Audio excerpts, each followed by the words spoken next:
मुझे याद है मदीना तैयबा में औरतें जो सलाम करने के लिए हुजूर की जालियों के पास जाती, सुना है बहुत सारी आलिमाएं मुबल्लिगाएं बड़ी बड़ी इल्म वाली औरतें भी खड़ी थी और सलाम पेश कर रही थी हुजूर को अच्छे अच्छे अल्फाज से। अस्सलातु वस्सलामु अलैका या खातमन नबिय्यीन, या रहमतल लिल आलमीन, या राहतल लिल आशिकीन, या मुरादल मुश्ताकीन, या शम्सल आरिफीन, या सिराजस सालिकीन। हुजूर के लक़ब है। लेकिन एक देहात की गांव की बूढ़ी औरत खड़ी थी, अंगूठा छाप, कुछ नहीं पड़ा था, लेकिन है तो हुजूर की गुलाम। जब जालियों के करीब खड़ी ये सलाम सुन रही थी दूसरों का, तो जज्बात बेकाबू हो गए और अंदर से गम उमड़ आया, आंखें डबडबा गई, रोने लग गई। काश मैं भी पढ़ी लिखी होती तो हुजूर को कुछ अच्छा सलाम करती। ये मेरी बहनें हैं जो आज हुजूर को अच्छे अलकाब से सलाम पेश कर रही। तुफ है मेरी जहालत पर, लानत है मेरे बेपढ़े लिखे पर। और उसके बाद दिल इतना भर आया कि वहां रुकने की हिम्मत नहीं हुई। रोती हुई अपने आंचल से आंसू पोंछते हुए हुजूर को इशारा करके सिर्फ इतना कहा, या रसूल अल्लाह, बेपढ़ी लिखी आई है, जाहिल औरत आपके दरबार में आई है, कुछ आता नहीं, सिर्फ इतना आता है, अस्सलामु अलैका या रसूल अल्लाह, बस इतना कह सकती हूं। रोती रोती वापस चली गई और अपने कमरे में जाकर बहुत रोई। किस बात पर? कि बचपन में पढ़ी लिखी होती तो हुजूर को अच्छा सलाम कर सकती थी। मैं अफसोस कर रही हूं अपनी जिंदगी पर कि जिहालत ने मेरा बुढ़ापा ला दिया, और जिसने नशा से अपनी ये हालत कर ली हो, उसने अपने नबी पाक को कैसी तकलीफ पहुंचाई। हुजूर पर क्या गुजरती होगी तुम्हारी इन हालत को देख करके। सोचा कभी जो रसूल रात रात भर खड़े होकर तेरे लिए दुआ करते हो, क्या तू अपनी जिंदगी को इन अय्याशियों में गुजारेगा? वो नौजवान रो पड़ा, बहुत रोया। उसके बाद ऐसी तो महफिलें बहुत आती हैं, लेकिन मैंने देखा जिंदगी बदलते हुए भी। मेरे अजीजों, उस एक नौजवान को मैंने देखा सिर्फ 3 महीने के अंदर 8 साल की पिछली कज़ा नमाजें पूरी कर चुका था।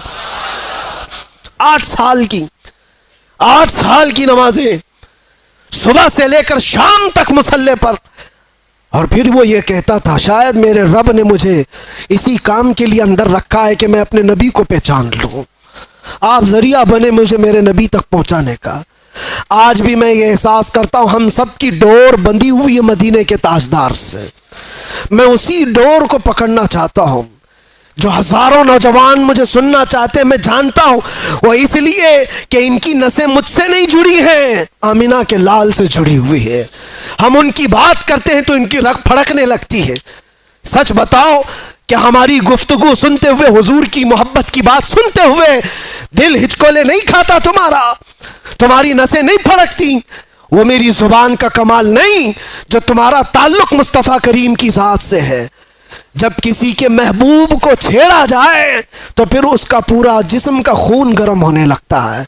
यही तुम सबकी कैफियत है। जितने लोग मुझे सुनते हैं, मैं जानता हूं उनके दिलों में मेरे नबी की मोहब्बत है, इसलिए जब ये बातें सुनते हैं तो उनका जिस्म गर्म होता है और रगें फड़कने लगती है। और मैं उसी को वापस फिर लाना चाहता हूं। ये अगर चिंगारी शोला बन जाए जो तुम्हारे दिलों के अंदर मौजूद है, तो फिर क्या कमाल की बात है। कुव्वत इश्क से हर पस्त को बाला कर दे, धर में नामे मोहम्मद से उजाला कर दे। जिस तरफ तुम गुजरोगे, खुशबुएं तुम्हें लोगों को ये बताएंगी कि गुजरने वाला मदीने का गुलाम जा रहा है। आ जाओ, आज की इस रात ये तय करके उठो कि जीना है तो मेरे नबी की मर्जी के मुताबिक जीना है इंशाअल्लाह।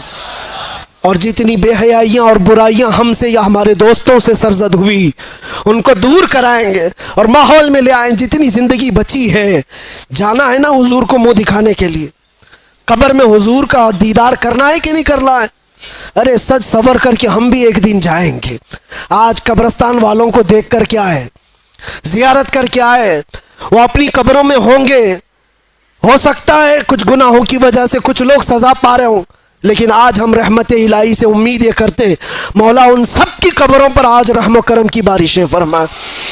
और सबसे बड़ी बात यह है कि आज रब तबारक व तआला उनकी कब्रों में जलवे रसूल अता फरमाए, और हमारी भी कब्रों में होगा इंशाअल्लाह, होगा इंशाअल्लाह। इसीलिए हमको हमारे घर वाले सजा करके भेजते हैं, अच्छे कपड़े पहना कर भेजते हैं, साफ सफ़ेद लिबास कफन का, अतर भी लगाते हैं, सुरमा भी लगाते हैं, फूल भी चढ़ाते हैं, जैसे दूल्हे को सजाते हैं।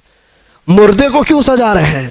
वो कब्र में जा रहा है, मट्टी में जा रहा है, लेकिन बुजुर्गों ने फरमाया इसलिए सजाते हैं कि वो अपने नबी को देखने जा रहा है, हुजूर की जियारत करने जा रहा है, जाना है हुजूर को चेहरा दिखाना है, तो वो चेहरा बना तो लो जल्दी से, और जब जाओ तो फरिश्ते जिस वक्त उठाएंगे तो हम इंतज़ार ही कर रहे होंगे, हम इंतज़ार ही कर रहे होंगे कि नबी पाक सल्लल्लाहु ताला अलैहि वसल्लम तशरीफ़ ला रहे होंगे।